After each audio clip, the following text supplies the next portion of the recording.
لا حول ولا قوة إلا بالله العلي العظيم. أعوذ بالله من الشيطان اللعين الرجيم. بسم الله الرحمن الرحيم. الحمد لله رب العالمين. الحمد لله على ما عرفنا من نفسه وألهمنا من شكره وفتح لنا من أبواب العلم بربوبيته ودلنا عليه من الإخلاص له في توحيده وجنبنا من الإلحاد والشك في أمره حمدا لا منتهى لحده ولا حساب لعدده ولا مبلغ لغايته ولا انقطاع لأمده حمدا يكون وصلة إلى طاعته وعفوه ووسيلة إلى جنته وخفيرة نقمته والصلاة والسلام والتحية والإكرام على خير خلقه وأشرف بريته وحامل وحيه ومبلغ رسالاته سيد المرسلين خاتم النبيين أبي القاسم محمد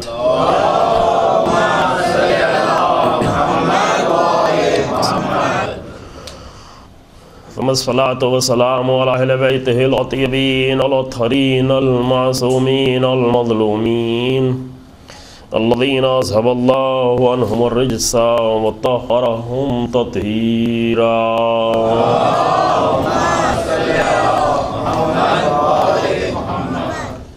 واللعنة الدائمة الباقية على أعدائهم أجمعين. أما بعد فقد قال أمير المؤمنين علي بن أبي طالب عليه الصلاة والسلام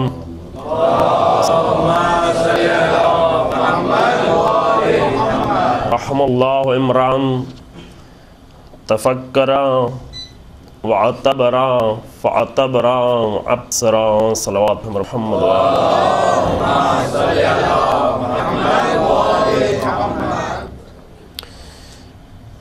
حضرت امیر المومنین علیہ الصلوۃ والسلام کا یہ قول نجر البلاغہ سے کہ جس میں امام فرماتے ہیں کہ اللہ رحمت کرے دعا فرما رہے ہیں امیر المومنین علیہ السلام ان لوگوں کے لیے کہ جن کے اندر ایک صفت پائی جاتی ہے اور وہ یہ کہ فکر کرتے ہوں اور فکر کے نتیجے میں عبرتیں لیتے ہوں. فرماتے ہیں رحم اللہ عمران، اللہ رحمت کرے اس شخص پر کہ تفکر فعتبر، جو فکر کرے اور فکر کے نتیجے میں اسے عبرت حاصل ہو. فکر کا لازمی نتیجہ عبرت ہے، یعنی یہ ممکن نہیں کہ انسان فکر کرے اور اسے عبرت نہ ملے. فکر کرے گا تو فعتبر فے جو ہے اس بات کی علامت ہے کہ فوری فکر کا فوری نتیجہ جو ہوتا ہے وہ کیا ہوتا ہے؟ عبرت ہوتا ہے. اس کے بعد ایک جملہ اور ہے کہ اس کے بارے میں بعد میں کسی اور دن گفتگو کی جائے گی. اس کے بعد فرمایا کہ وَأَعْتَبَرَ فَأَبْصَرَ، اور عبرت لیتا ہے تو عبرت لینے کے بعد اس کے اندر بصیرت پیدا ہو جاتی ہے. بس 3 مرحلے ہو گئے کہ ابھی تیسرے مرحلے پہ آج گفتگو نہیں ہوگی، ابھی پہلے ہی اور دوسرے مرحلے پہ گفتگو ہے. امام فرماتے ہیں کہ اللہ رحمت کرے کس شخص پر جو 3 مرحلوں سے گزر سکے. پہلی منزل یہ کہ فکر کرے، فکر کرنے کا نتیجہ عبرت پیدا ہو، اس کے اندر عبرت حاصل کرے، اور عبرت جب حاصل کرے گا تو عبرت کا نتیجہ یہ ہوگا کہ اس کے اندر بصیرت پیدا ہو جائے گی. یہ ایک اہم مرحلہ ہے کہ جس پر بعد میں گفتگو ہوگی. کل آپ کے سامنے جو جملہ پیش کیا تھا کہ عبرت حاصل کرنے کا طریقہ امام نے یہ بتایا کہ ماضی جو زمانہ ماضی گزر چکا ہے اس پر انسان جب غور و فکر کرے، ماضی پر فکر کرنے کے نتیجے میں انسان کو اپنے مستقبل کے لیے عبرتیں ملنا شروع ہو جاتی ہیں. ماضی ذریعہ بنتا ہے باعتبر بما مضى من الدنيا لما بقي منها. یا حارث ہمدانی اپنے گورنر کے امام نے یہ نامہ اپنا خط لکھا، مکتوب نمبر 69 ہے 69، اور یہ دوسرا جملہ جو آپ کے سامنے پیش کیا وہ خطبہ نمبر 103 سے ہے. البتہ یہ عربی سے لیا گیا ہے، ممکن ہے اردو میں جو ہے تھوڑا ایک خطبے اور ایک ایڈریس میں حوالے میں ایک کا ادھر ادھر ہو سکتا ہے، چونکہ تھوڑا کبھی فرق ہوتا ہے۔ امام فرماتے ہیں کہ کل جو آپ کے سامنے پیش کی گئی جو گزشتہ زمانہ ہے، گزشتہ زمانہ جو گزر چکا ہے، اس سے اگر تم عبرت حاصل کرو گے، اس سے اگر تم فائدہ اٹھاؤ گے، تو اس کے نتیجے میں تمہارا مستقبل سنور جائے گا۔ مستقبل ان کا تاریکی میں ہوتا ہے، مستقبل ان کا مشکلوں میں ہوتا ہے کہ جو ماضی سے فائدہ نہیں اٹھا پاتے، تاریخ کو پڑھتے ہیں لیکن اس سے فائدہ نہیں ہٹتا۔ کہ امام علیہ السلام معاویہ کو بھی جو خط لکھتے ہیں تو اس نقطے کی طرف اشارہ کرتے ہیں، معاویہ جیسے انسان کو کہتے ہیں کہ تیری مشکل کیا ہے۔ یہ مکتوب نمبر 49 میں امام فرماتے ہیں لو اعتبرتا، میں نے آپ کو پہلے دن عرض کیا تھا کہ امام علیہ السلام نے، اب دیکھیں کس موضوع پر کس قدر گفتگو کی ہے، وہ موضوع جسے ہم شاید گفتگو کے لائق بھی نہ سمجھتے ہوں، امام علی علیہ السلام نے صرف نہج البلاغہ میں، جو نہج البلاغہ پورا تو کلام امام علی نہیں ہے، نہج البلاغہ ایک ایسی کتاب ہے کہ سید رضی رحمۃ اللہ علیہ جو ایک بہت ہی لٹریری پرسن تھے، بڑے ادیب تھے عربی زبان کے، ان کو امام علی علیہ السلام کے کلام میں سے جب کچھ کلام بڑا خوبصورت لگتا تھا اس کو لا کے نہج البلاغہ میں رکھ دیتے تھے۔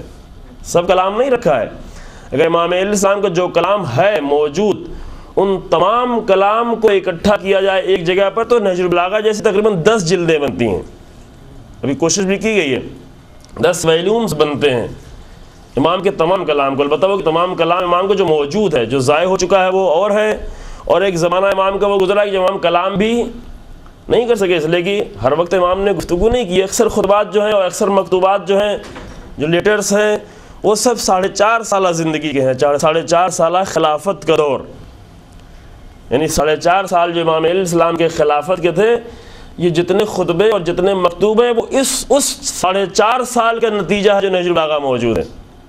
اور نہج البلاغہ جیسی اور 9 جلدیں اگر سب جمع کر دیا جائے، اگر امام علیہ السلام کی پوری 63 سالہ زندگی اور خاص کر رسول اللہ کے بعد 25 سال علی بن ابی طالب کی خاموشی، اگر اس خاموشی کے درمیان میں بھی علی کلام کر رہے ہوتے تو آج دنیا کے پاس کتنا بڑا خزانہ ہوتا علم کا، لیکن دنیا محروم رہی، چونکہ 25 سال میں وہ علی کی جو اس کے پہلے اس لیے نہیں بولتے تھے کہ رسول اللہ موجود ہیں۔ یہ ادب ہے، یہ ادب ہے، اور تربیت کے اعتبار سے اس نقطے کی طرف بہت توجہ کریں کہ امام علی علیہ السلام جب تک پیغمبر اکرم صلی اللہ علیہ وآلہ وسلم موجود تھے اس وقت تک صرف سوال کرتے تھے، کبھی خطبہ نہیں دیا آپ نے، جو کہ جب رسول اللہ موجود ہے تو میں نہیں بولوں گا، بڑا میرا بھائی موجود ہے، میرا بزرگ موجود ہے، اور بھائی اور بزرگ نہیں، میرا رسول اللہ موجود ہے تو میں گفتگو نہیں کرتا، اس لیے امام علیہ السلام نے کوئی گفتگو نہیں کی۔ اور اس کے بعد جب گفتگو کرنے کا موقع آیا تو وہ علی جن کے ہاتھوں میں تلوار ہوا کرتی تھی اور جن کی زبان پر حکمت پروردگار تھی، ان علی کے ہاتھوں میں بیلچہ آ گیا، علی کھیت میں نظر آنے لگے اور زبان بند ہو گئی۔ کتنے سالوں تک؟ 1-2 سال تک نہیں، 25 سالوں تک۔ تو جب 4.5 سال کا نتیجہ نہج البلاغہ اور نہج البلاغہ جیسی اتنی کتابیں بن سکتی ہیں، اگر علی 25 سال تک اور بولتے تو کیا ہوتا، جس سے دنیا محروم ہوگی۔ امام علیہ السلام نے حتی معاویہ کو بھی خط لکھا، معاویہ کو بھی خط میں یہی کہتے ہیں کہ لو اعتبرت بما مضی، جو زمانہ گزر چکا ہے اس سے اگر تو عبرت لیتا تو حفظت ما بقیا، تو جو زمانہ آنے والا اس کے لیے اپنے آپ کو محفوظ کر لیتا۔ یعنی معاویہ کی مشکل بھی امام علیہ السلام کی نگاہ میں کیا ہے کہ تو عبرت نہیں لے رہا ہے، عبرت نہ لینے کے نتیجے میں ممکن انسان معاویہ بن جائے، اور بن گیا، عبرت نہیں لیا زمانے سے، تاریخ سے عبرت نہیں لیا۔ خود ایک جگہ پہ امام علیہ السلام اپنے بیٹے کو نصیحت کرتے ہیں، امام حسن علیہ السلام کو، کہ بیٹا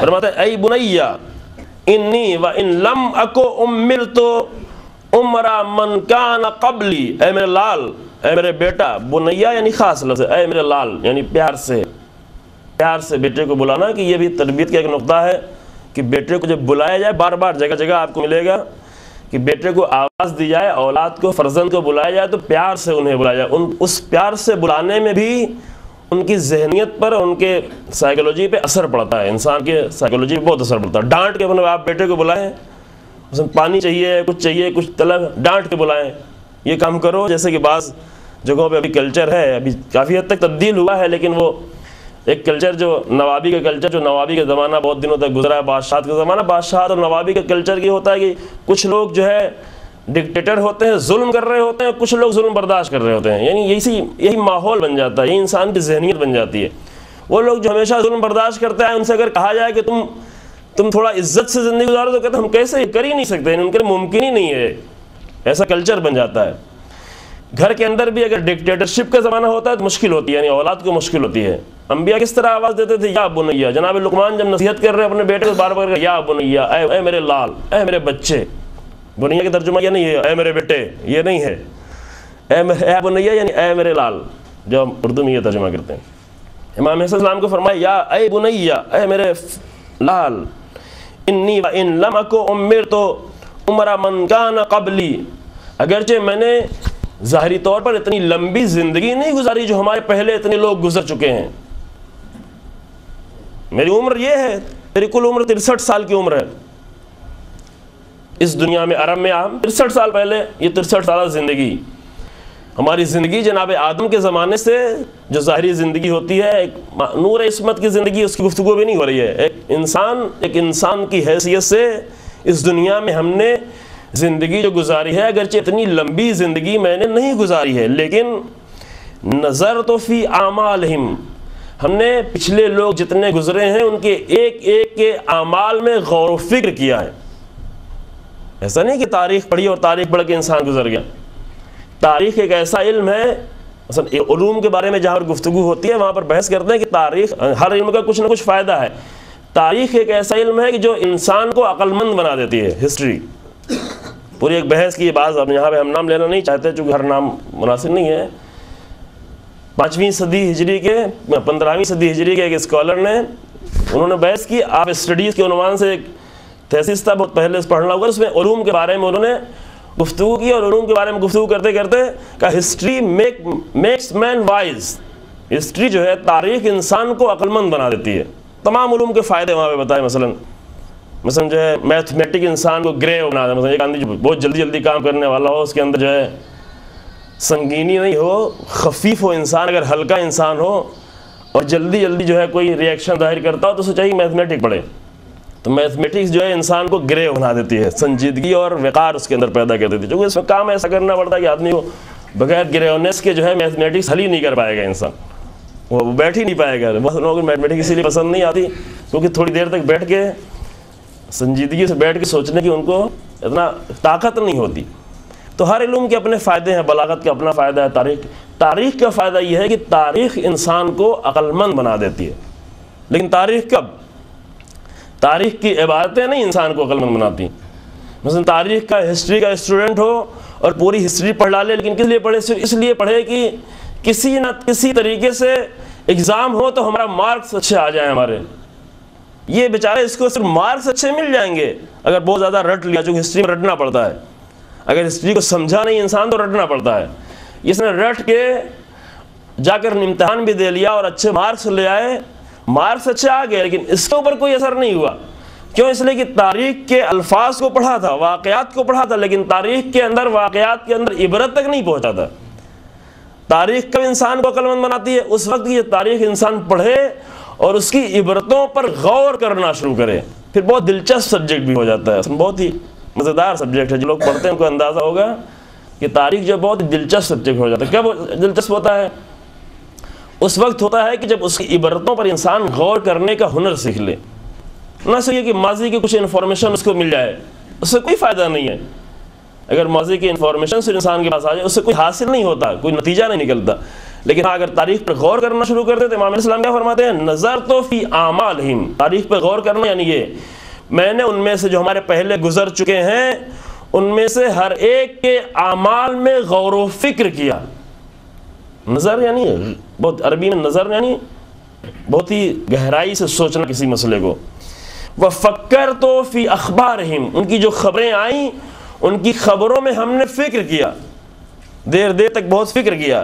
وَصِرْتُ فِي آثَارِهِمْ، اور ان کے جو آثار تھے، جو بچے ہوئے آثار ہمارے پاس بچے رہ گئے، کہ ابھی بہت سارے آثار جو میوزیم میں ہوتے ہیں، اور میوزیم میں انسان جاتا بھی میوزیم دیکھنے کے لیے، اور بیچارہ بہت بری طریقے سے تھک کے نکلتا ہے میوزیم سے. عام طور سے میوزیم سے لوگ نکلتے ہیں تو بہت تھکے ہوئے ہوتے ہیں، اور ظاہراً تھک بھی جانا چاہیے کیونکہ کئی گھنٹے تک میوزیم میں چکر لگانا ہوتا ہے. کبھی کوئی لباس دیکھ رہا ہے، کبھی کوئی تلوار دیکھ رہا ہے، کبھی کوئی اسلحہ دیکھ رہا ہے. اگر اس میوزیم میں جائے اور خالی دیکھ کے چلا آئے واقعاً تھکا ہوا انسان ہے. ہاں اگر اس میوزیم میں جا کر کوئی عبرت لے لے وہاں پر، تب یہ تھکا ہوا نہیں، کچھ لے کے آیا ہے وہاں پر. عبرت لینے والے جا کر میوزیم میں عبرت لیا کرتے ہیں. امام نے فرمایا کہ جو آثار میوزیم میں نہیں بھائی، آثار جو بچے ہوئے آثار کو کہتا ہے یہ آثار جو چیزیں میوزیم میں رکھی جاتی ہیں، کہ آثار پر میں نے سیر کی ہے. سیر یعنی سفر کرنا نہیں. قرآن کی آیت آپ کی نظروں میں 2-3 جگہ قرآن میں آیت ہے، وَسِيرُوا فِي الْأَرْضِ قُلْ سِيرُوا فِي الْأَرْضِ فَانظُرُوا كَيْفَ كَانَ عَاقِبَةُ الْمُكَذِّبِينَ. زمین پہ سیر کرو، زمین پہ چلو، زمین کا سفر طے کرو، اور سفر کرنے کے نتیجے میں جا کر غور و فکر کے نتیجے میں تمہیں یہ معلوم ہو کہ مکذبین کی عاقبت کیا ہوئی ہے. البتہ ایک پہلو قرآن نے یہاں بیان کیا، اس کے اندر اور بھی بہت سی گہرائیاں ہیں. سیر کرنا یعنی نہیں، سیر کرنا ایک ہوتا ہے کہ انسان نگاہ جا کر دنیا کی سیر کر کے آئے، زمینوں کی سیر کر کے آئے، جا کر نگاہ سے بہت سارے منظر دیکھ کے آئے. اور مثلا اس کو اپنا اگر کیمرہ ساتھ میں رکھتا ہے، ویڈیو کیمرہ ساتھ میں رکھتا ہے، تو منظر کو گرفتار کر کے منظر جو ہے وہ لے کے بھی آ جائے، منظر دیکھے اور منظر لے کے آئے، دکھائے. ایک سیر یہ ہوتی ہے. ایک سیر یہ ہوتی ہے کہ وہ بالکل کوئی منظر نہ محفوظ کرے، نہ لائے، لیکن سیر کر کے وہاں سے آئے تو کچھ عبرتیں لے کے آئے. سیر کرنا بھی انسان کو عقل مند بنا دیتا ہے. واقعاً انسان کے اندر ہوشیاری اور عقل مندی آ جاتی ہے اگر انسان جو ہے مختلف کلچرز کا، مختلف سوسائٹیز کا، مختلف ملکوں کا، مختلف جگہوں کا جو ہے کہ سیر کرے اور وہاں پر جا کر دیکھے، اور جائے تو وہاں پہ حالات کو معلوم کرے. یعنی کہ ایک جگہ جا کر کچھ خوبصورت منظر دیکھ کے بیچارہ واپس چلا آیا، نہیں معلوم کہاں گیا تھا، کس ملک میں گیا تھا، اس ملک کے حالات کیا ہیں، اس ملک میں حالات کیا گزرے ہیں، اتنا کچھ معلوم نہ کرے، کوئی وہاں پر کچھ حاصل نہ کرے، اور صرف جو چند منظر دیکھ کر اور اپنی آنکھ کو تھوڑا ٹھنڈک پہنچا کر واپس چلا آئے. تو آنکھ کو تو ٹھنڈک مل گئی تھوڑی دیر کے لیے، تھوڑی دیر کے لیے شاید دل کو سکون بھی مل گیا، لیکن یہ چیز اتنی مفید انسان کے لیے ثابت نہیں ہو پائی. امام فرماتے ہیں کہ میں نے اس طرح ان کے آثار میں سیر کی حتیٰ اتو کاہدہم، یہاں تک کہ میں انہی میں سے ایک بن گیا. کس میں؟ ماضی کے زمانے، گزشتہ زمانے کے لوگوں میں سے میں انہی میں سے ایک بن گیا. بلکہ ایک ہی نہیں، بلکہ بلکانی بما انتہا الی من امورہم فقد امرت ما اولہم الی آخرہم. اتنے نہیں، بلکہ ان کے امور جو ہے ہمارے اوپر اتنا ظاہر ہوئے اور اس سے اتنا نتیجے ہمیں ملے کہ گویا میں ان میں سے اول کے ساتھ سے لے کر کے آخر تک، پہلے انسان سے لے کے آخری انسان تک میں نے سب کے ساتھ زندگی گزاری ہو. عبرت لینے کا طریقہ یہ ہے، یعنی انسان اس طریقے سے جا کر ماضی پر غور کرنا شروع کرے. تو یہ نہیں کہ میں آج 21ویں صدی میں بیٹھ کر پہلی صدی کے بارے میں غور کر رہا ہوں، بلکہ امام فرماتے ہیں کہ میں اس طریقے سے غور و فکر ہم نے کیا کہ گویا ہم نے ان کے ساتھ زندگی پوری گزاری ہو، پورا نظروں کے سامان ہمارے سامنے آ گیا. عبرت لینے کا طریقہ، اس جملے میں امام علیہ السلام فرماتے ہیں عبرت لینے کا طریقہ یہ ہے. اور پہلا جملہ وہی جو آپ کے سامنے آتا ہے، رحم اللہ عمران، اللہ رحمت کرے اس شخص پر جو تفکر کرے، فکر کرے. کیونکہ عبرت لینے کا بہترین طریقہ یہ ہے کہ انسان فکر کرے. بغیر فکر کے عبرت انسان کو نہیں ملا کرتی، یعنی ممکن نہیں کہ بغیر فکر کیے ہوئے انسان کو عبرت مل جائے. تفکر یہ چیز دھیرے دھیرے کہ نہیں انسان میں نے پہلے ہی دن یا دوسرے دن سے کیا کہ ایک بیک انسان میں کچھ صلاحیتیں ڈیولپ ہو کے نہیں آتی، اسے ڈیولپ کرنا پڑتا ہے. مثلا فکر کرنے کی صلاحیت انسان کو ڈیولپ کرنی پڑتی ہے، کہ جو معمولی چیز بھی نہیں ہے، دینی اعتبار سے بھی اور دنیا کے اعتبار سے. دنیا کے اعتبار سے آپ کو معلوم ہے، دینی اعتبار سے فکر کرنے کو جو کہا گیا وہ ہے کہ تفکر ساعۃ افضل من عبادت 70 سنہ. 1 گھنٹہ صرف سوچنا، کتنا؟ صرف 1 گھنٹہ فکر کرنا 70 سال کی عبادتوں سے افضل ہے، برابر بھی نہیں. 70 سال یعنی انسان کی پوری زندگی. اگر انسان مثلا 80 سال کا ہے، 85 سال کا، عام طور سے اتنی زندگی ہوتی ہے، 10-12 سال بچپن کے نکال لیں، 70 سال یعنی پوری انسان کی زندگی. یعنی 1 گھنٹہ انسان آئے غور و فکر کرے، یہ 1 گھنٹہ غور و فکر کرنا 70 سال پوری زندگی کی عبادت سے بہتر. یہ حدیث. اور پھر اگر وہ غور و فکر کربلا کے واقعے کے بارے میں کی جائے، کربلا کے ایک عظیم واقعہ جو پیش اس کے بارے میں غور و فکر کرے، تو واقعاً یہ عبادت بن سکتی ہے. لیکن صحیح طریقے سے اگر ہم غور و فکر کر سکیں، اور خدا توفیق دے غور و فکر کرنے. فرمایا کہ یہ طریقہ یہ ہے، اس کے نتیجے میں انسان کی ایک صلاحیت، جو اس کے پہلے ایک لطیفے کے طور پر بیان بھی کیا تھا، انسانی عقل جو ہے وہ خزانہ جو بند پڑا ہوا ہے بری طریقے سے، بالکل انٹچ خزانہ، وہ خزانہ اس وقت ابھر کے سامنے آتا ہے کہ اس کو غور و فکر کے ذریعے سے چھیڑا جائے۔ جب تک چھیڑے گا نہیں انسان سے، جو اللہ نے جتنی بھی صلاحیتیں انسان کے اندر رکھی ہیں، ان تمام صلاحیتوں کا قاعدہ یہ ہے کہ جتنا زیادہ اس کو چھیڑیں گے، جتنا زیادہ اس کو استعمال کریں گے، اتنی بڑھتی چلی جائے گی جس صلاحیت کو، ظاہری بھی اور باطنی بھی۔ مثلا ایک ہاتھ کو آپ ایک جگہ پہ باندھ کے روک لیں، اس کو ہلائیں نہیں، اس کو چھیڑیں نہیں، اس کو ذرا بھی استعمال نہیں کریں، کچھ دن بعد یہ ہاتھ معلول ہو جائے گا، یعنی یہ ہلنا بھی چھوڑ دے گا، آپ ہلانا چاہیں گے تب بھی نہیں چھوڑے گا، اس کی رگیں جو ہے سب بند ہو جائیں گی، خون آنا بند ہو جائے گا، بیکار ہو جائے گا۔ کسی انسان کو لے جا کے کہ تم بہت اچھے آدمی ہو، تمہیں زحمت کرنے کی ضرورت نہیں ہے، تم آرام سے لیٹو ایک جگہ پر، ہم سب خدمت کرنے کے لیے تیار ہیں، ہے نا۔ مثلا بیٹے اس کے آئیں اپنے باپ کے اوپر یہ کرم کریں کہ بابا جان آپ کوئی زحمت نہیں کریں، آپ بیٹھے ایک جگہ پر، آپ کرسی پہ بیٹھے رہے، بستر پہ لیٹے رہے، ہم سب ہیں تیار خدمت کرنے کے لیے۔ یہ خدمت نہیں کر رہا ہے بیٹا، ظلم کر رہا ہے باپ کے اوپر، کیونکہ یہ کچھ ہی مہینے بعد مریض ہو جائے گا، کچھ ہی مہینے بعد ہزاروں طرح کے مرض میں دوچار ہو جائے گا، کچھ ہی دنوں بعد موٹا ہو جائے گا، کچھ تمام صلاحیتیں انسان کی دھیرے دھیرے ختم ہونا شروع ہو جائیں گے، تو جسمانی اعتبار سے انسان تباہ ہو جائے گا۔ یہ نہیں کرم کر رہا ہے۔ بعض لوگ اپنے آپ کو سمجھتے ہیں ہم بہت چالاک اور بہت عقل مند ہیں، خاص کر یہ مسئلہ عورتوں میں زیادہ پیش آتا ہے، تو جو فرما رہے ہیں عورتوں میں زیادہ، وہ اپنے آپ کو کسی کام سے بچا لیتی ہیں تو سمجھتی ہیں بہت ہم ہوشیار ہیں۔ یہ ہوشیاری نہیں، اپنے آپ کو نقصان پہنچا دیا، اپنے جسم کو حد اقل نقصان پہنچا دیا۔ ابھی دیکھ کتنا مشکل میں لوگ گرفتار ہیں، کتنی لڑائیاں گھروں کے اندر کیوں ہوتی ہیں؟ گھروں کے اندر لڑائیوں کی ایک وجہ یہی ہوتی ہے، ہر ایک اپنے آپ کو بچانا چاہ رہے ہیں، اور جب اپنے آپ کو بچانا چاہے گا اس سمجھ ہم اپنے آپ کو بچا کے پھر بعد میں لوگوں سے جا کر بیان بھی کرتے ہیں کہ میں نے یہ کیا اور یہ کیا، بہو کے ساتھ یہ کیا، بہو جا کے کہتی ہے ساس کے ساتھ یہ کیا، نند کہتی ہے کہ میں نے بھاوج کے ساتھ یہ کیا، بھاوج کہتی ہے۔ یہ سارے مسائل جو ہیں جو ہندوستان میں بری طریقے سے، جس میں چونکہ کمبائنڈ فیملی بھی ہے، کمبائنڈ فیملی کے بہت سارے فائدے ہیں، تو کچھ تھوڑا سا مشکل بھی پیدا ہوتی ہے۔ مشکل اس وقت پیدا ہوتی ہے جب انسان میں قربانی نہیں ہو، جذبہ قربانی نہ ہو۔ کمبائنڈ فیملی کی بہت نعمتیں ہیں، لیکن یہ نعمتیں عذاب میں بھی تبدیل ہو جاتی ہیں کب؟ اگر ایک چیز انسان سے نکل جائے، جذبہ قربانی نہ ہو۔ یہ جذبہ قربانی کا نہ ہونا ساری نعمتوں کو، مثلا گھر کو جہنم بنا دیتا ہے۔ آپ دیکھے ہوں گے کتنے گھروں کو جہنم بنتے ہوئے، وجہ کیا ہے؟ ایک چیز نہیں ہے، ایک چیز ہے اپنے آپ کو کسی طرح ہم بچا لیں کام نہ کرنے سے۔ یہ بچا لیا، نقصان کر دیا اپنے آپ کا۔ پیسہ ہو گیا تو نوکرانیاں لا کے بھر لیں گھر میں، نہ مشکل ہو جائے گی، آپ کے لیے مشکل ہو جائے گی۔ یہ فخر کی بات نہیں ہے۔ آدمی فخر میرے گھر میں اتنی، مثلا افریقہ کے بعض ملکوں میں جانا ہوا، وہاں پر جب شادی ہونی ہوتی ہے تو پوچھتے ہیں، عورتیں لڑکیاں پوچھتی ہیں شوہر والوں سے کہ آپ کے گھر میں نوکرانیاں کتنی ہیں۔ ایک سوال یہ ہوتا ہے، گاڑی ہے، گھر ہے، مکان ہے، یہ سب کچھ ہے، یہ بتائیں کہ آپ کے گھر میں نوکرانیاں کتنی؟ وہاں نوکرانیاں آسانی سے مل جاتی ہیں، اگر ایک دو نوکرانیاں شادی کرنے کو تیار نہیں ہوتی، سمجھ رہے ہیں؟ کچھ 4-5 ہونا چاہیے، کپڑا دھلنے والی الگ ہونا چاہیے، سبزی کاٹنے والی الگ ہونا چاہیے، کھانا پکانے والی الگ ہونا چاہیے، گھر صاف کرنے والی الگ ہونا چاہیے، خریداری کرنے والی الگ ہونا چاہیے۔ اتنی ساری نوکرانیاں ہوں، پھر بعد میں کیا ہوتا ہے؟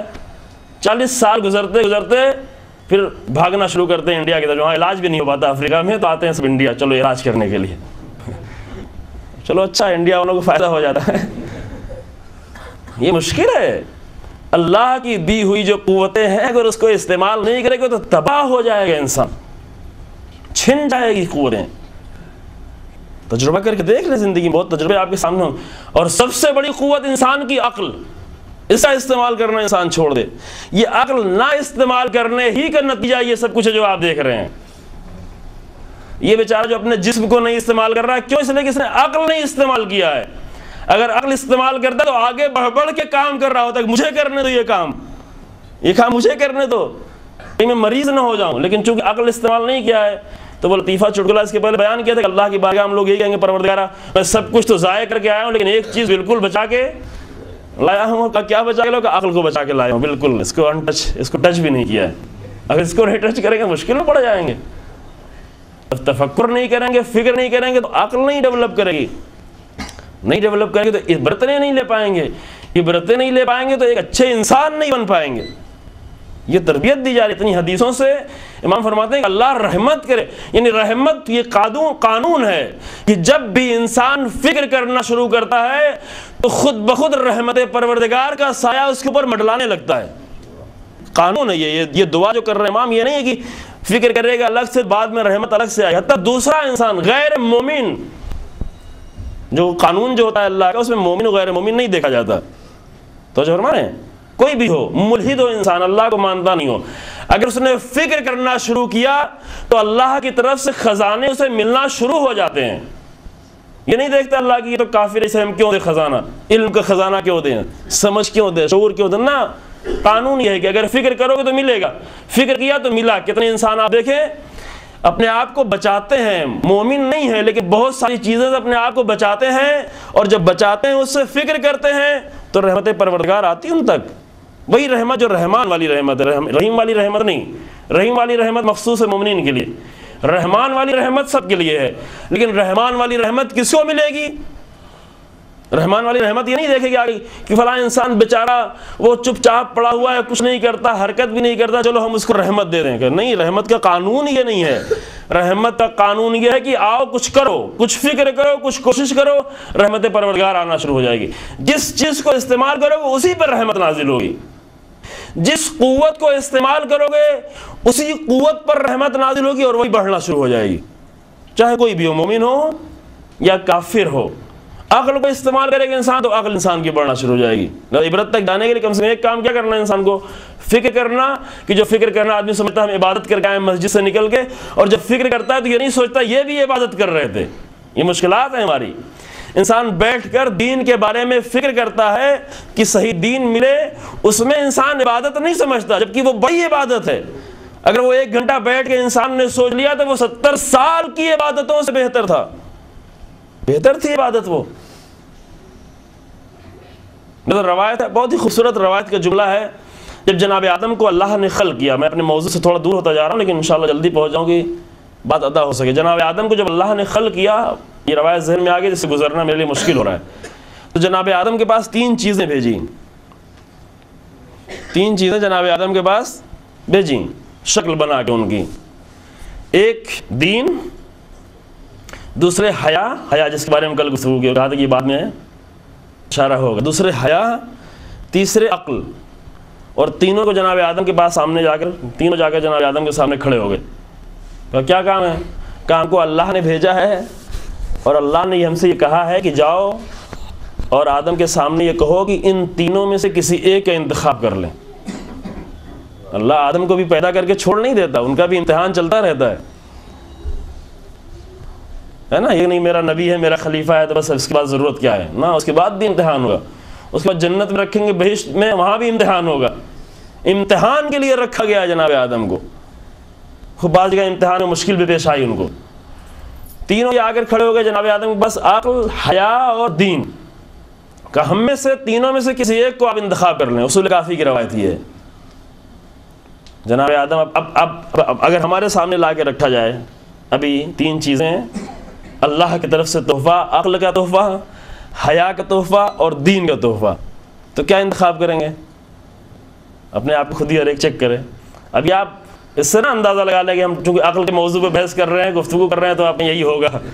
یہ نہیں، خود سوچیں اپنے آپ جا کر کہ جب 3 چیزیں ہمارے پاس آئیں، ایک دین ہو اور ایک حیا ہو اور ایک عقل ہو. حیا بھی معمولی چیز نہیں ہے کہ آپ کے سامنے عرض کیا، حیا ہی سب کچھ ہے.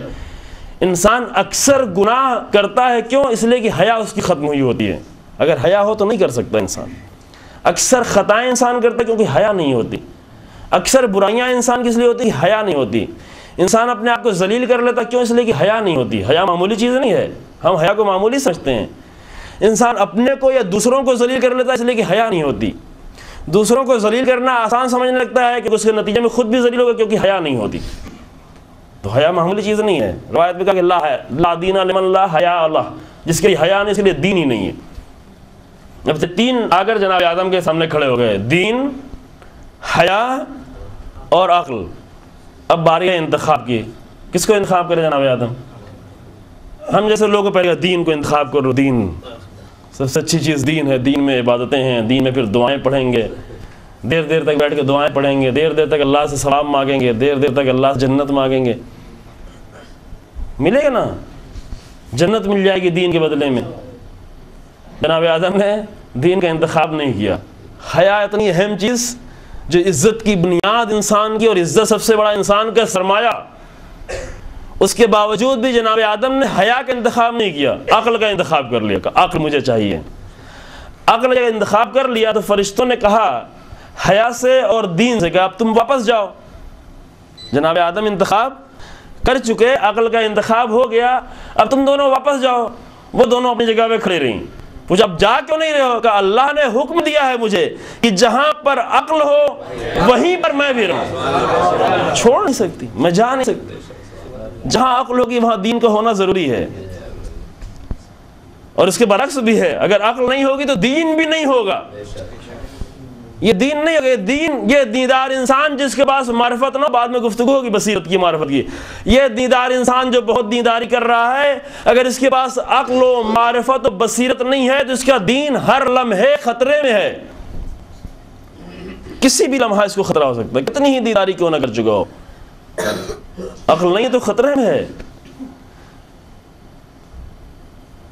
شیطان بڑی عبادتیں کر چکا تھا لیکن عقل کی کمی تھی، اس کی مشکل کوئی اور نہیں تھی، عقل نہیں تھی۔ اس نے سوچا تو لیکن غلط سوچا، صحیح عقل سے نہیں سوچا، غلط باطل عقل سے سوچا۔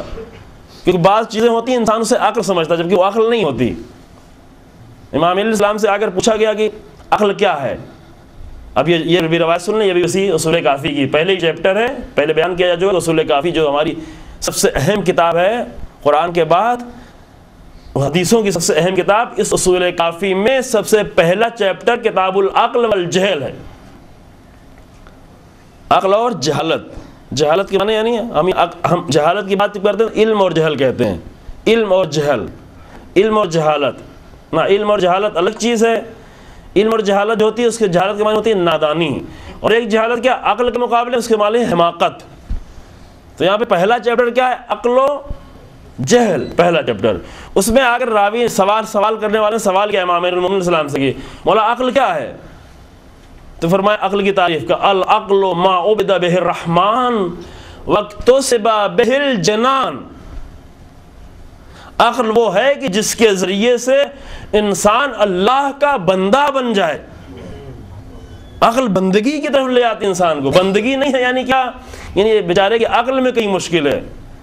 اگر کوئی انسان بندہ نہیں ہوتا ہم سمجھتے ہیں اس کے دین میں مشکل ہے، نا، دین میں مشکل نہیں ہے، غلط سمجھے ہیں۔ اگر ایک انسان میں بندگی نہیں ہے، بندگی مراد یہ نہیں کہ بہت زیادہ عبادت کرنے والا ہو، بندگی مراد یہ کہ اس کی روح کے اندر روح بندگی پائی جاتی ہو، یعنی اللہ تو جو چاہتا ہے اس کے کرنے کے لیے تیار ہو، اللہ کے لیے کچھ کرنے کے لیے تیار، بندہ بن جانا۔ کہ العقل ما عبد بہ الرحمن واکتسب بہ الجنان، اس کے ذریعے سے جنت حاصل کی جائے۔ اب یہ انسان اس نے دیکھا تھا امام علیہ السلام کو بعض میدانوں میں امام علیہ السلام کے گورنروں کو شکست کھاتے ہوئے اور معاویہ کی حکومت کو بڑھتے ہوئے، اس کے ذہن میں سوال آیا، کہا کہ پھر معاویہ کے پاس کیا ہے نا؟ اگر یہ سوال نہیں کرتا تو بہت ساری چیزیں ہمارے لیے مہم رہ جاتی۔ معاویہ عام طور سے بہت ہی عقل مند سمجھا جا رہا تھا اس زمانے میں۔ معاویہ نے کیا کیا؟ اتنا کیا کہ امام علی علیہ السلام کی حکومت چھنتی چلی گئی۔ البتہ اس کی زیادہ وجہ اور تھی جو کبھی بعد میں گفتگو کی جائے گی۔ زیادہ وجہ اپنی کمزوریاں تھیں، یعنی اپنے گورنروں کی اور اپنے سپاہیوں کی، کہ علی بن ابی طالب کو یہ مشکلات کا سامنا کیا۔ بہت حکومت، مصر کو آ کر چھین لیا، انبار کو آ کر چھین لیا، یمن کو آ کر چھین لیا، ایک علاقہ جدھر جدھر جاتے تھے چھینتا چلا جاتا تھا۔ تو لوگ تعجب میں تھے کہ اتنی بڑی حکومت بڑھتی چلی جا رہی ہے۔ آخر میں امام علیہ السلام کو یہ کہنا پڑا ما ہی الا الکوفہ، عاقبۃ آپ سے تمہارے پاس بچے کیا کوفے کے سوا؟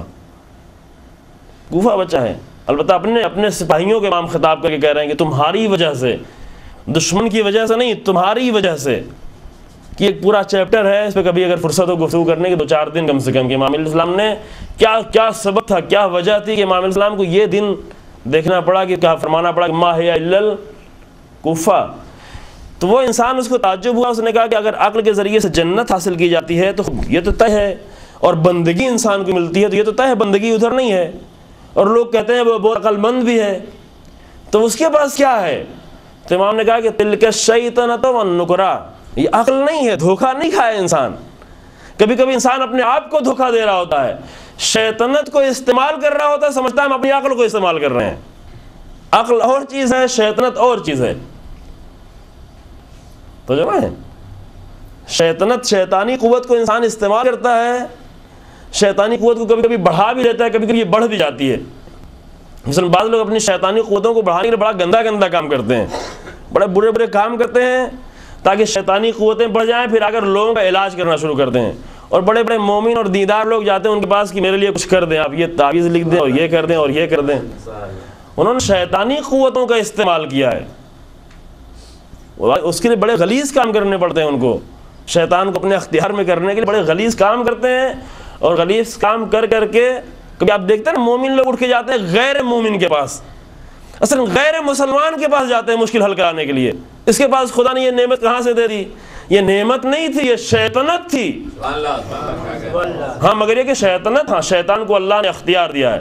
ممکن ہے کہ تمہاری مشکل تمہاری شاید حل ہو جائے، لیکن یہ شیطان کے طرف سے مشکل حل ہوئی ہے، اور شیطان جب ایک مشکل کو حل کرتا ہے تو 10 مشکل میں گرفتار کر دیتا ہے. قانون شیطان کا یہ ہے. شیطان اگر ممکن ہے جیب میں پیسہ ڈلوا دے، لیکن 10 مشکل میں اور گرفتار کرے گا.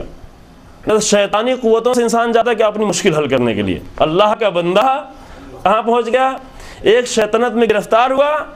کل میں نے آپ کے سامنے عرض کیا تھا نا خطبہ جمعہ میں کہ اگر گھر میں ذکر خدا ہو تو ذکر خدا کے 2 فائدہ بیان کر، ایک تیسرا فائدہ اور بھی ہے. تیسرا فائدہ یہ کہ گھر میں اگر اللہ کا ذکر ہو رہا ہو، نمازیں ہو رہی ہوں، قرآن پڑھا جا رہا ہو، تو شیطنت گھر سے دور رہتی ہے. جہاں ذکر خدا ہو وہاں شیطان نہیں آتا. یہ ایک فائدہ ہوتا ہے. ابھی کتنے لوگ شیطنت میں گرفتار ہوتے ہیں، شیطان آ کے انہیں گرفتار کرتا ہے. یہ بھی خاص کر زیادہ مشکل خواتین کے ہے، بہت ہی معذرت کے ساتھ ہی کہا جا رہا ہے، جو خواتین بھی بیچارے سن رہی ہیں. اس مشکل میں شیطان آ کر گرفتار کرتا ہے، اور ایک شیطان سے نجات پانے کے لیے دوسرے شیطان کے پاس پہنچ جاتے. تو ہمارے شیطان تو اگر شیطان ایک مشکل سے نجات دے گا، 10 مشکل میں اور گرفتار کر دے گا. پہلا کیا کام کرے گا؟ پہلا کام کرے گا نفرت پھیلائے گا. کہا اس نے کیا ہے، اس نے کیا، اس نے کیا. اپنے عزیزوں، اپنے بھائیوں، اپنی بہنوں، اپنے قریبیوں، جتنے بھی گھر کے لوگ ہیں، سب کے درمیان میں پہلا کام جو نفرت پھیلانا، یہ شیطانی کام ہے. کوئی بھی الہی انسان یہ کام نہیں کر سکتا کہ 2 انسان کے درمیان میں نفرت ڈال دے. اگر حقیقت بھی ہو، توجہ فرمائیں، اگر خدا نہ خواستہ حقیقت بھی ہو تو الہی انسان کبھی بھی یہ کام نہیں کر سکتا کہ 2 انسانوں کے درمیان میں نفرت ڈال دے. فلاں نے تمہارے لیے یہ کیا ہے. یہ شیطانی کام ہے، یقینی طور پر شیطانی کام ہے. تو ایک شیطان سے نجات پانے کے لیے دوسرے شیطان کے دام میں. دوسرا شیطان کچھ لالچ دکھاتا ہے، کچھ دیتے ہیں، کچھ لیتے ہیں، پھر 10 شیطنت میں اور گرفتار کر دیتا ہے. یہ مشکل انسان. اور انسان سمجھتا ہے کہ ہم جو ہے کیا بہت ہوشیار ہو گئے ہیں، بہت عقل استعمال کر. یہ عقل نہیں استعمال ہو رہی ہے، یہ شیطنت انسان کی استعمال ہو رہی ہوتی ہے. جس کے لیے امام علیہ السلام نے اشارہ کیا کہ اتنی بڑی حکومت جو بڑھ گئی ہے عقل سے نہیں بڑھی ہے. اگر عقل ہوتی تو عبرت لیتا. اگر اس کے پاس عقل ہوتی، خط لکھ کے اگر تیرے پاس عقل ہوتی تو عبرت لیتا. تیرے پاس عبرتیں ہوتی کہ انبیاء کے ساتھ دشمنی کرنے والوں کا نتیجہ کیا ہوا، اولیاء خدا کے ساتھ دشمنی کرنے والوں کا نتیجہ کیا ہوا، تو بھی عبرت لیتا. لیکن عبرت نہیں لی. کیوں؟ اس لیے کہ عقل کا استعمال نہیں تھا، شیطنت کا استعمال تھا. بس یہ عبرت ہوتی ہے انسان کی کہ یہ طریقہ عبرت یہ مسائل پر انسان غور کرنا شروع، فکر کرنا شروع کرے، یہاں تک پہنچے. اب بہت کم ٹائم رہ گیا. آج میں شروع کرنے والا تھوڑا سا اہل کوفہ کی عبرتیں ہیں. اہل کوفہ کا کیا کردار رہا ہے کربلا کو وجود میں لانے میں. اہل کوفہ نے کیا کیا. اہل کوفہ، اس کے پہلے اہل کوفہ معمولی لوگ نہیں تھے. ایک اعتبار سے دیکھیں تو اہل کوفہ پورے عالم اسلام میں سب سے اہم نقطہ جو عالم اسلام کا تھا وہ کوفہ تھا. اس لیے کوفہ زیادہ اہم تھا کہ کوفے میں عام لوگ نہیں بستے تھے، کوفے میں فوجی لوگ رہا کرتے تھے، زیادہ تر فوجی تعداد تھی. صرف کوفہ شہر کو بسایا ہی گیا تھا فوجیوں کے لیے. بعد میں ان کے بچے ہو گئے تو تھوڑا تعداد بڑھ گئی. پہلے اجازت بھی نہیں تھی کہ کوئی اپنی بیوی کو لے آئے، بچوں کو لائے، اور بہت زیادہ دن نہیں ہوا. امام علیہ السلام کی شہادت 40 ہجری میں ہوتی ہے. کربلا کا واقعہ 60 ہجری میں پیش آتا ہے. کوفہ شہر بسایا گیا 15 ہجری میں، خلیفہ دوم کے زمانے میں. 15 ہجری سے پہلے کوفہ میں کچھ تھا ہی نہیں، کوفہ ہی نہیں تھا. ایک چٹیل میدان، دریا کے کنارے ایک چٹیل میدان، کچھ نہیں. اس شہر کو بسایا گیا، البتہ جنگی اسٹریٹجی کی وجہ سے بسایا گیا، کیونکہ جنگی اسٹریٹجی وہاں پہ یہ تھی کہ مدینہ جو ہے بہت دور پڑتا تھا. تھوڑا اس کو اپنے ذہن میں رکھیں، چونکہ ادھر رسول اللہ کے زمانے میں 2 بڑی جنگیں شروع ہو چکی تھیں، چھوٹی چھوٹی جنگیں ختم ہو چکی تھیں، تمام قبیلے مسلمان ہو چکے تھے، تمام قبیلے خوف کی وجہ سے یا لالچ کی وجہ سے یا سمجھ کے عرب مسلمان ہو چکا تھا. لیکن 2 طاقتیں جو بڑی اس وقت کی سپر پاورز اس زمانے کے تھے، ایک روم یعنی پورا یورپ، دوسرا ایران، کہ ایران کے انڈر میں آدھا عراق اور جو ہے یہ مثلا انڈیا پاکستان کے ایریا بھی اور افغانستان، یہ سب ایران کے انڈر میں آتا ہے. ایک بڑی سپر پاور جو بالکل عرب کے مقابلے میں 2 بڑی طاقتیں. ادھر روم بھی جو ہے روم کے انڈر میں اس وقت شام اور لبنان اور تقریباً عراق کا کچھ حصہ یہ روم کے انڈر میں ہوا کرتا تھا، اور آدھا عراق کا حصہ اور بحرین اور یہ سارے جو ہے ایران اور یہ سارے حصے جو ایران کے انڈر میں. یہ 2 بڑے سپر پاورز، اور دونوں کی اسلام کے ساتھ جنگ شروع ہو گئی رسول اللہ ہی کے زمانے میں. بعد میں نہیں، رسول اللہ ہی کے زمانے میں جنگ شروع ہو چکی تھی. رسول اللہ جب بستر مرگ پہ تھے، آخری لمحے میں رسول اللہ نے اس وقت وصیت کی اور لشکر پورا بھیجا، لشکر بھیجا لڑنے کے لیے، کہ اس میں سے کچھ لوگ واپس پلٹے اور لشکر رسول اللہ کی بات کو نہیں مانا اور واپس پلٹ کے وہی خلافت کا مسئلہ وہاں سے شروع ہو گیا. یہ بھی ایک تاریخی چیزیں ہیں جو تمام لوگوں کو معلوم ہے. جیسے اسامہ، یہ 2 بڑی طاقتوں سے جنگ ہو رہی تھی. ان دونوں، ادھر روم سے اور ادھر ایران سے، دونوں ملکوں سے مدینہ بہت دور پڑ جاتا تھا، تو مدینے سے جو لشکر بھیجنا ہوتا تو بڑی مشکل ہوتی تھی. تو جو ہے مدینے سے لشکر، مدینے سے ادھر جانا شام کی طرف لشکر لڑائی کرنے کے لیے، مدینے سے ادھر جو ہے ایران کے بارڈر تک آنا بہت دور پڑتا تھا. صرف لشکر تو نہیں بھیجنا ہوتا، لشکر بھی جانا پڑتا تھا. پھر لشکر کو اور تجدید قوا کے لیے یعنی طاقت کو، اور وہاں لشکر پہ لشکر آنا جانا سلسلہ شروع رہتا تھا. پھر ان کے غذاؤں کا سامان، ان کے رہوار، ان کے گھوڑے، جو کمیاں ہوتی تھیں سب بھیجنا پڑتا تھا. اور یہ ساری چیزیں مدینے سے اگر جاتی تھی تو بہت مشکلات ہوتی تھی. لہٰذا خلیفہ دوم کے زمانے میں کوفہ شہر بسایا گیا کہ کوفے سے یہ دونوں جگہ جو ہے نزدیک پڑتی تھی، اور کوفے میں صرف فوجیوں کو رکھا گیا. یہ کوفے کے آپ کے ذہن میں رہے تاکہ کل ہمیں گفتگو کرنے میں آسانی ہو انشاءاللہ کہ کوفے والوں نے کیا کردار ادا کیا. کوفہ میں صرف 15 ہجری میں صرف فوجیوں کو رکھا گیا کہ یہاں کوفے سے روم کے بارڈر پر بھی جاتے تھے لوگ لڑنے کے لیے، کہ اس وقت یہی سیریا تھا، اور ادھر ایران کے بارڈر پہ بھی لوگ لڑنے کے لیے جاتے تھے آسانی سے. اور بہت دنوں تک صرف وہاں پر فوجی تھے. فوجی نہیں، وہاں پر گھر بنانے کی بھی اجازت نہیں تھی، کیونکہ فوجیوں کو تو آسانی کی زندگی میں اگر فوجیوں کو رکھا جائے تو مشکل ہو جائے گی. فوجی لوگ تھے، ان کو آسانی کی زندگی نہیں، لہٰذا گھر جو تھے ان کے اس طرح گھر نہیں ہوا کرتے تھے، بلکہ وہ گھاس پھوس جو ہوتی تھی اس زمانے میں، بڑے بڑے گھاس کیا کہتے ہیں اس کے گھر ہوا کرتے تھے. مٹی کے گھر نہیں بنا سکتے تھے، بلکہ گھاس پھوس کے گھر ہوا کرتے تھے. لیکن چونکہ فوجی زیادہ تھے، آگ لگی ایک مرتبہ اور پورے سب ایک ساتھ جل گئے. پھر بنایا، پھر دوبارہ آگ لگی، دوبارہ بھی جل گیا. جب 2 مرتبہ آگ لگی اور جل گیا سب کچھ، تو تیسری مرتبہ اجازت دی گئی کہ اپنے چھوٹے چھوٹے اپنے گھر اور حجرے بنا لیں. پھر گھر بن گئے، حجرے بن گئے، بیویاں بھی ان کی آ گئی، بیویاں آ گئی تو بچے بھی ہو گئے. لیکن بہت دن کی بات نہیں ہے، یہ صرف 15 ہجری سے کام شروع ہوا ہے، 15 ہجری میں.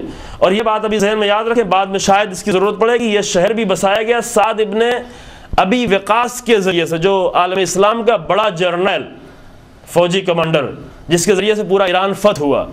سعد ابن ابی وقاص رسول اللہ کے صحابی کہ اسی کا بیٹا عمر ابن سعد ہے. اس کی شاید ضرورت پڑے گی بعد میں عمر سعد کیا تھا، عمر سعد پہ کیوں لایا گیا، کس کا بیٹا ہے؟ سعد ابن ابی وقاص کا بیٹا ہے، جس کا ایک احترام تھا پورے عالم اسلام میں، جس نے ایران جیسے سپر پاور کو فتح کیا تھا اپنے تھوڑے سے لشکر کے ساتھ. بس ایران کے 30 40 50 ہزار لشکر کے مقابلے میں 5000 8000 مسلمان جاتے تھے اور جا کر جنگ جیت کے آتے تھے. یہ تاریخ پڑھنے کی بہت ہی عبرت کی تاریخ ہے. اس جرنیل نے، اس سپہ سالار نے ایران پر اسلام کی فتح دی تھی، اور اس کا بیٹا عمر سعد حسین ابن علی کے مقابلے میں.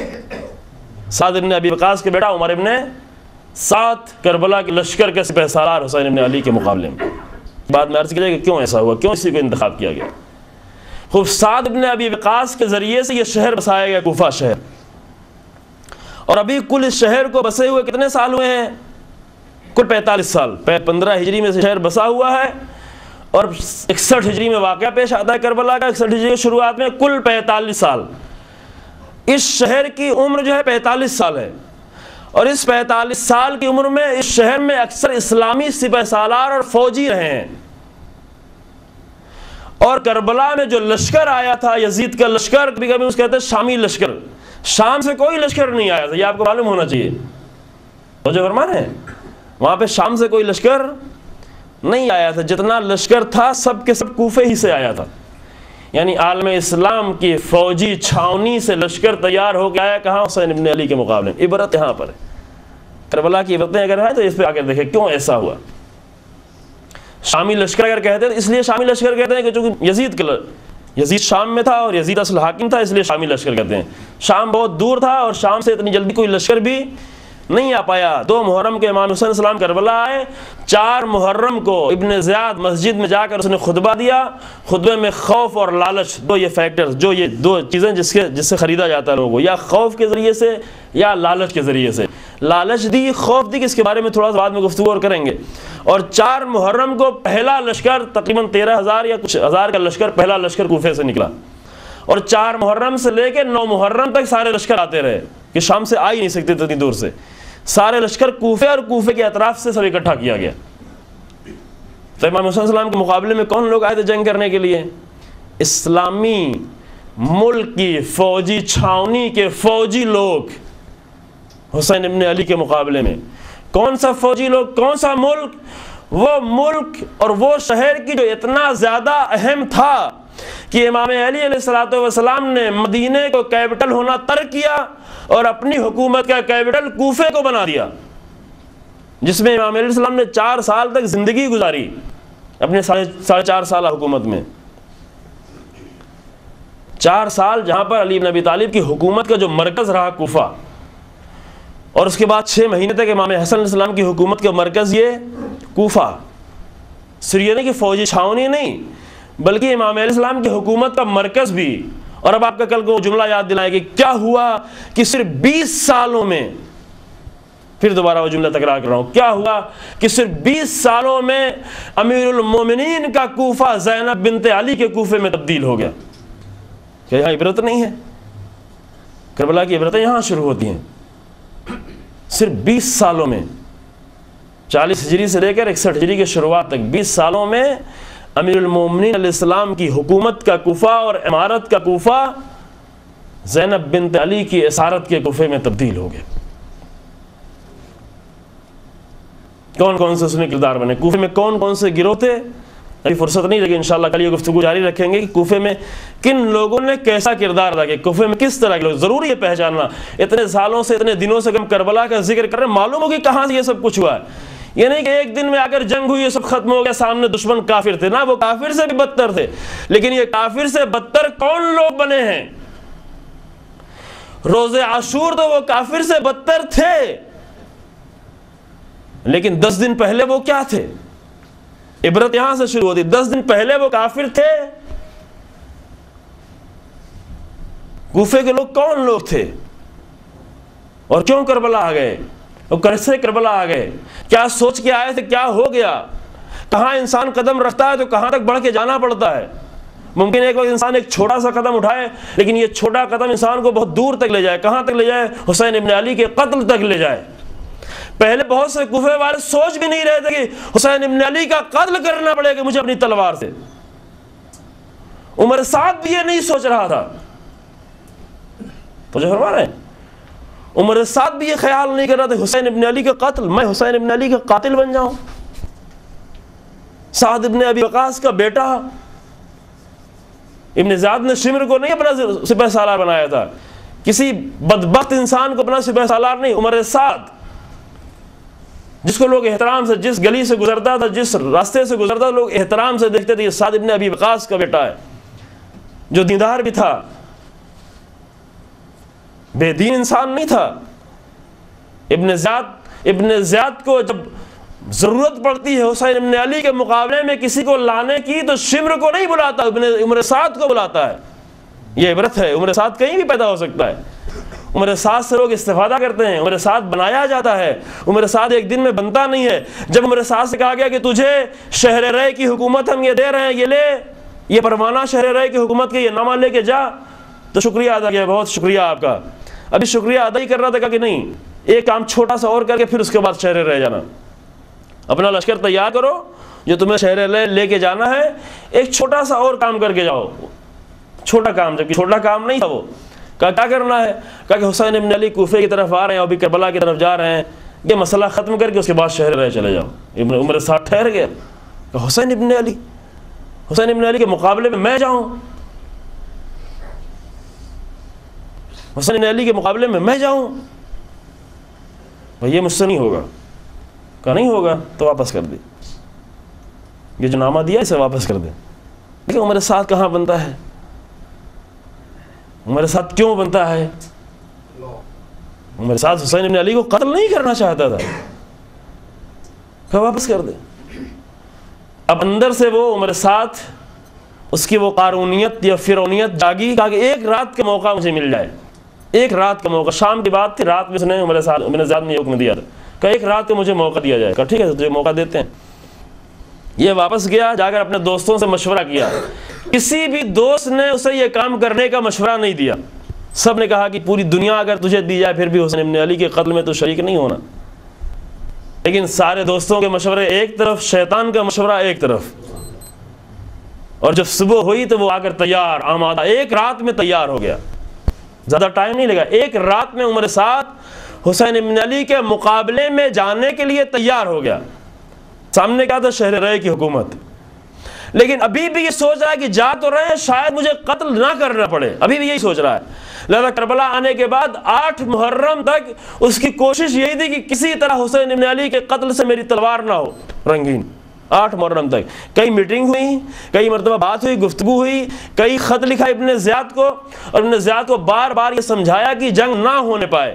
یہاں تک کہ ابن زیاد تیار ہونے لگا تھا کہ شمر نے کہا کہ یہ موقع ہاتھ سے نکل جائے گا. اور 9 محرم کو آخری خط آیا عمر سعد کے پاس. کب؟ 9 محرم کو دن گزرنے کے بعد شمر خط لے کے آیا. 2 خط ایک ساتھ. ایک خط عمر سعد کو دیا کہ اگر جنگ کرتا ہے تو کرے. دوسرا خط شمر کے پاس تھا، اگر عمر سعد جنگ کرنے کو تیار نہ ہو تو اسے قتل کر دے اور تو سپہ سالار ہو جائے. یعنی 9 محرم تک اس کی کوشش تھی کہ ہم یہ نہ کریں. ایسی نہیں عمر سعد کی بات پورا لشکر مان رہا تھا. اگر شمر سپہ سالار ہوتا تو بہت مشکل ہو جاتی حسین ابن علی کے مقابلے میں جنگ کرنا. حسین ابن علی کے مقابلے میں عمر سعد جیسا چہرہ چاہیے. کوفے کے لوگ حسین ابن علی کے مقابلے میں تلواریں کھینچے معمولی بات ہے، کھینچ سکتے ہیں. لیکن کیوں کھینچ رہے ہیں؟ اس لیے کہ سامنے عمر سعد ہے. عمر سعد کہہ رہا ہے، عمر سعد جب پہلا تیر مار رہا ہے تو یہ کہہ کے مار رہا ہے یا خیل اللہ ارکبی وبالجنت ابشری، اے اللہ کے لشکر اٹھو سوار ہو جاؤ گھوڑوں پہ. کس کو کہہ رہا ہے؟ یزید کے لشکر کو. اے اللہ کے لشکر. عمر سعد اس طرح ہوتا ہے، اے اللہ کے لشکر اٹھو، ہم تمہیں جنت کی بشارت دیتے ہیں. کس کے مقابلے میں؟ حسین ابن علی کے مقابلے میں جنگ کرنے کے لیے. یہ جنگ کرو، ہم تمہیں جنت کی بشارت دیتے ہیں. عمر سعد کی ضرورت پڑتی ہے ابن زیاد جیسے انسان کو، تاکہ پورے لشکر کو فریب دیا جائے عمر سعد کے ذریعے سے. پھر یہ کوفے کے لوگ آ گئے، عمر سعد کے پیچھے پیچھے سب آ گئے. عمر سعد کے ساتھ جنگ کرنے کو بھی تیار ہیں. عمر سعد کے ساتھ حسین ابن علی کے قتل کرنے کو بھی تیار ہے. بس فرصت نہیں رہی عزیزو. اسی لیے جناب زینب کو بہت تعجب تھا. جناب زینب سلام اللہ علیہ نے جو جملہ آخر میں کہا، عمر سعد تو دیکھ رہا ہے، تو دیکھ رہا ہے میرا ماجایا ذبح ہو رہا ہے. اور روایت میں ہے کہ عمر سعد نے اپنا رخ موڑ لیا. اب یہ راوی کا جملہ ہے کہ جب جناب زینب نے یہ جملہ کہا تو عمر سعد نے جناب زینب کی طرف سے اپنا رخ موڑ لیا. تو راوی کہتا ہے میں ادھر پیچھے کھڑا ہوا، میں نے دیکھا اس کی آنکھوں سے اشک کے قطرے گر رہے تھے، آنسو گر رہا تھا. جانتا تھا وہ. لیکن یہ رونا، حسین ابن علی کو قتل کرنے کے بعد رونا، یہ عمر سعد کا رونا ہے. عمر سعد کا رونا اور ہوا کرتا ہے، سید سجاد کا رونا اور ہوا کرتا ہے. رونے میں بھی فرق ہے. کوفے والوں کا رونا اور ہے، جناب زینب کا رونا اور ہے. اور یہاں سے یہ بات یاد رکھے، کل گفتگو جاری رہے گی. یہاں سے ہر رونا ایک جیسا نہیں ہے. ہر رونے کو ایک جیسا نہیں سمجھا جائے. عمر سعد بھی رو رہا تھا، لیکن کب رو رہا تھا؟ صبح سے لے کر شام تک بار بار حسین ابن علی نے خطبہ دیا. پہلا خطبہ جب جا کر حسین ابن علی نے صبح سورج نکلنے کے بعد جو پہلا خطبہ امام نے دیا، پورا لشکر ہلچل مچ گئی.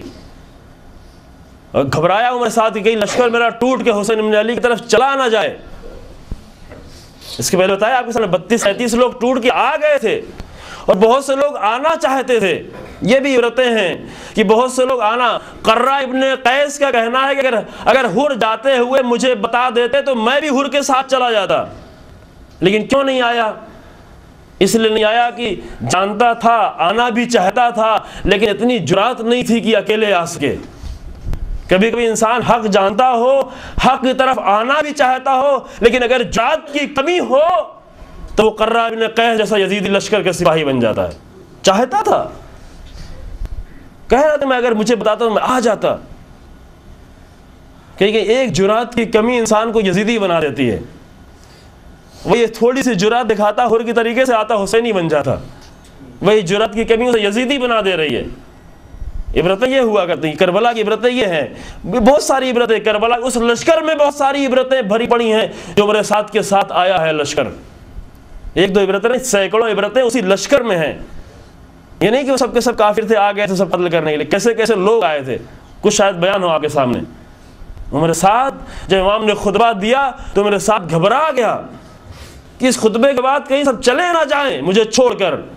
پھر اس نے جلدی سے تیر مارا کہ دیر نہ ہونے پائے، سوچنے کی صلاحیت نہ ہو، سوچنے کا موقع نہ دیا جائے. یہ کربلا کے واقعے میں یہ ہوا کہ امام کے خطبے کے بعد لوگ پریشان تھے اور سوچنے کی طرف آگے بڑھ رہے تھے کہ عمر سعد نے یہ جملہ کہتے یا خیل اللہ ارکبی، دھوکہ اللہ کے لشکر، اللہ کے لشکر کے نام کا دھوکہ. اے اللہ کے لشکر اٹھو، ہم تمہیں جنت کی بشارت، یہ کہہ کے پہلا تیر مارا. اب عمر سعد نے اپنا کام شروع کر دیا. اب عمر سعد کے پاس پلٹنے کا چانس نہیں رہ گیا. صبح عاشور تک پلٹنے کا چانس تھا عمر سعد کے پاس. لہذا امام نے عمر سعد کو بھی خطاب کیا کہ تو بھی چاہے تو حر بن کے واپس آ سکتا ہے، مشکل نہیں ہے. صبح عاشور تک حر بن کے، جس طرح حر آیا عمر سعد بھی حر بن کے آ سکتا تھا. ایک رات کی مہلت جس طرح حر کو ملی تھی، اسی طرح ایک رات کی مہلت عمر سعد کے پاس بھی تھی. لیکن ایک ہی رات میں ایک انسان حر بن جاتا ہے، ایک ہی رات میں ایک انسان عمر سعد بن جاتا ہے. دونوں معمولی لوگ نہیں تھے، دونوں ایک جیسے تھے. اس کے پہلے ایک رات نے عمر سعد کو عمر سعد بنا دیا اور ایک ہی رات نے حر کو حر بنا دیا. یہ راتیں ہر انسان کے سامنے آتی ہیں، یہ راتیں ہر انسان کے سامنے آتی ہیں. عمر سعد بننے کی رات، حر بننے کی رات. یہ فیصلے فیصلے کے لمحے ہر انسان کے سامنے آتے ہیں. فیصلہ انسان کرتا ہے اور یہ معمولی چیز بھی نہیں ہے. اب عمر سعد کے پاس پلٹنے کا کوئی چانس نہیں رہ گیا. اب بڑھتا ہی جا رہا ہے، عمر سعد بڑھتا جا رہا ہے، بڑھتا جا رہا ہے. اس کی بربریت، اس کا ظلم. ابھی اس کے پہلے حسین ابن علی کے قتل کے لیے تیار نہیں تھا، لیکن ایک ہی دن چند گھنٹے گزرتے گزرتے وہ ہرملا سے کہہ رہا اقطع کلام الحسین. چند گھنٹوں میں عمر سعد کیا بنا ہے. 8 محرم تک وہ تیار نہیں تھا کہ جنگ ہو. 8 محرم تک عمر سعد تلوار چلانے کو تیار نہیں تھا. حسین ابن علی کے مقابلے میں صلح کرانا چاہ رہا تھا. اور صبح عاشور سے جب اس نے سفر شروع کیا اپنا، عصر عاشور کے پہلے پہلے اس منزل پر پہنچ گیا کہ اس 6 مہینے کے بچے کو بھی تیر مار دو. عمر سعد یہاں پہنچا.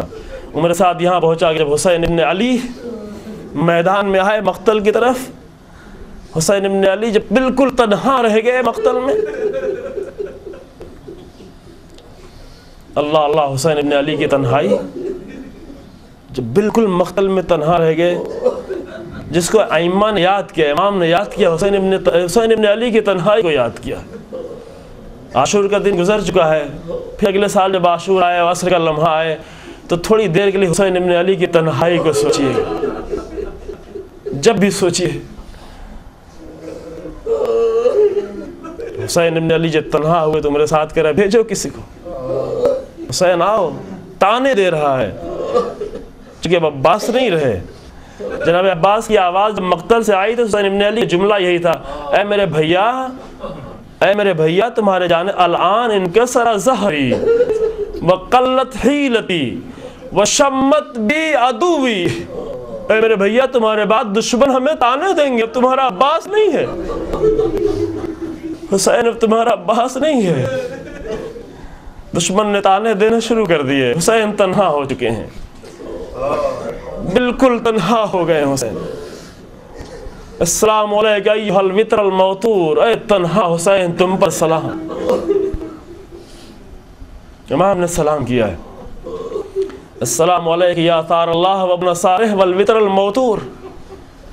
حسین کی تنہائی پر امام نے سلام کیا ہے، کیونکہ آخر میں حسین اس قدر تنہا ہے، خیمے کی طرف جاتے ہیں،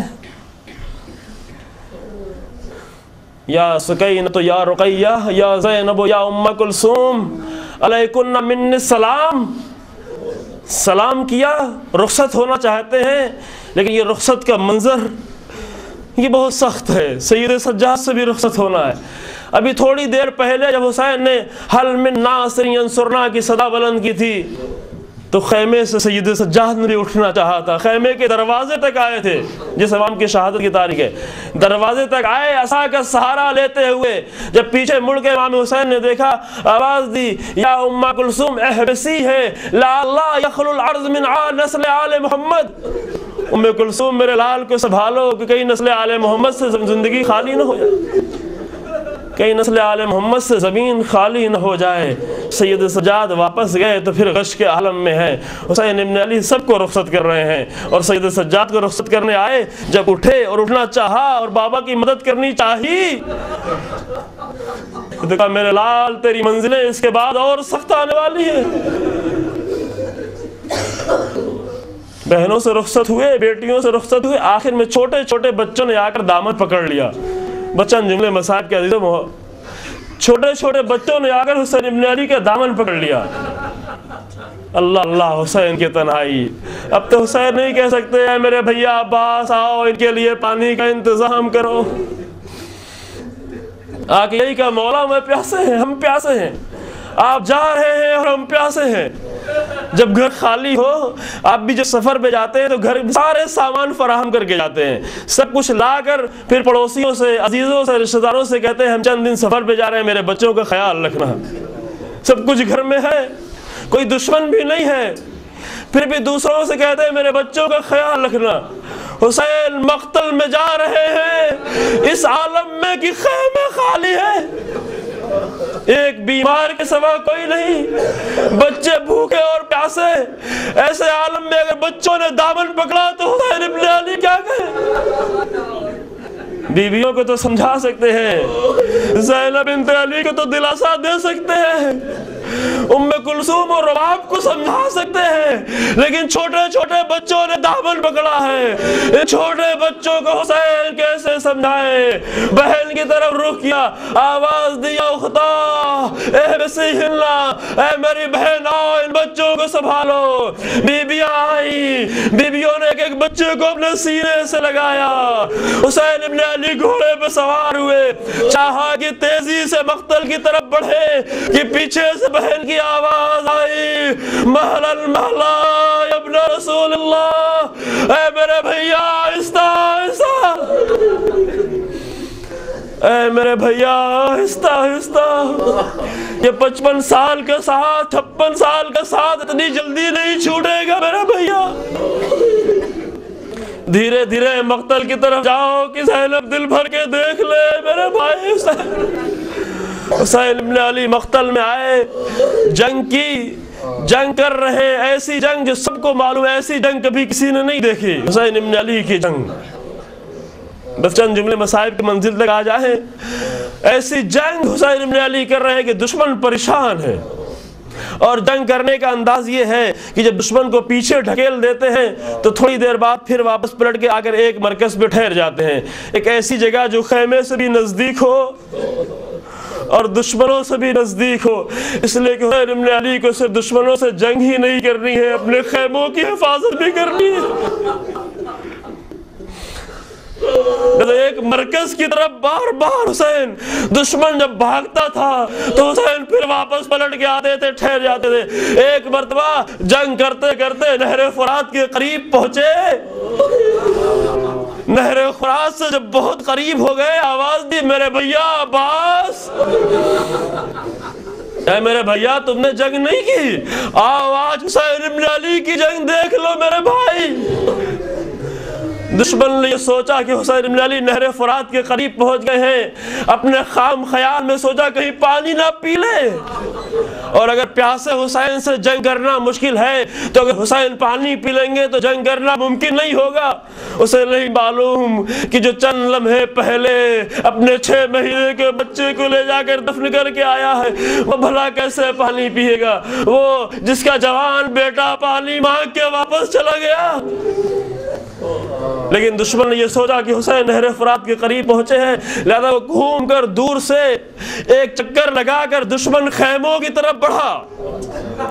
حسین ابن علی کو روکنے کے لیے خیموں کی طرف تیزی سے گھوڑے دوڑے اور پیچھے سے آواز دی، حسین تم پانی پینے کی سوچ رہے ہو، تمہارے خیموں پہ حملہ ہو رہا ہے۔ یہ سن کے پیچھے مڑ کے جو امام نے دیکھا، اللہ اللہ، حسین ابن علی کی تنہائی، تنہا ہے حسین۔ پیچھے مڑ کے دیکھا، آواز دی، یا شیعۃ آل ابی سفیان ان لم یکن لکم دین وکنتم لا تخافون المعاد فکونوا احرارا فی دنیاکم۔ اے آل ابی سفیان کے چاہنے والو، اگر تمہارے پاس دین نہیں ہے، اگر تم جہنم سے نہیں ڈرتے تو کم سے کم اس دنیا میں آزاد انسان بن کے رہو۔ فرجعوا الی احسابکم، تو اپنے غیرت عرب کا خیال رکھو۔ یہ سننا تھا کہ شمر نے آواز دی، ماذا تقول یا ابن فاطمہ، اے فاطمہ کے بیٹے کیا کہہ رہے ہو؟ آواز دی، اقاتلکم وتقاتلونی، ہم تم سے جنگ کر رہے ہیں، تم ہم سے جنگ کر رہے ہو، پھر بیویوں پہ حملہ کیوں کر رہے ہو؟ اس آواز کا اثر ہوا، سارے لشکر کو واپس پلٹایا گیا۔ اب جو واپس لشکر پلٹا تو چاروں طرف سے حسین ابن علی کو گھیر لیا، چاروں طرف سے حسین ابن علی کو گھیرا، چاروں طرف سے حملے ہونے لگے۔ حسین ابن علی جنگ کرتے جا رہے ہیں، دشمن کو پیچھے کرتے جا رہے ہیں۔ کسی درمیان میں ایک تیر آ کر پیشانی پر چبھا، ایک تیر آ کر پیشانی پہ چبھا۔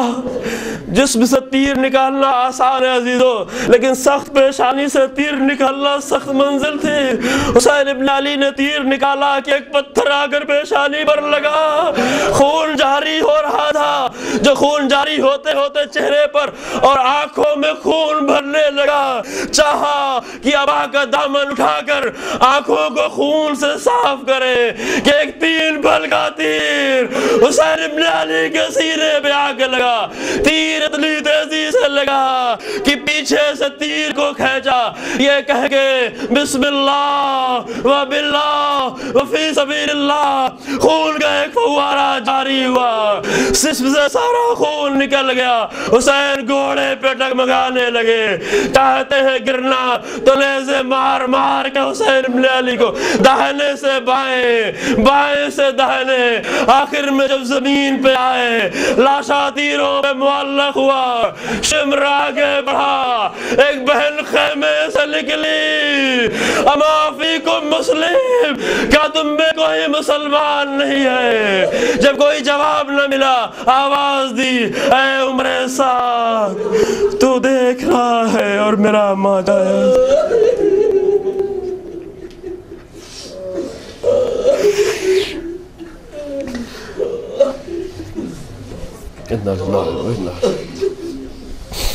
ماتم حسین